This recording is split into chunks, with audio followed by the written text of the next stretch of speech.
If you've bought one of these portable mini printers and it's not printing out, it could be a real simple fix. So if you have a look now, we're going to try and print out this picture here.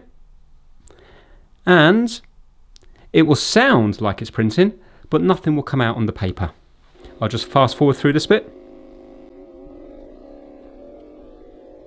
There you go. So you can see it's completely blank, but the app thinks that it's printed out. Quite simply, all that's happened is you've loaded the paper in the incorrect way and you're printing onto the wrong side of the paper. So when you load up the paper, you can reuse that bit because it hasn't actually been used.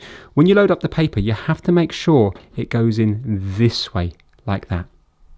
So you put it in there like so, close the lid, and now if we print again, you will see it will come out.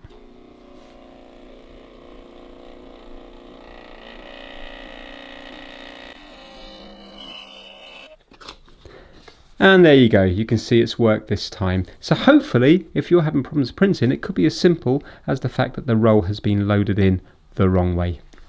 Thanks for watching.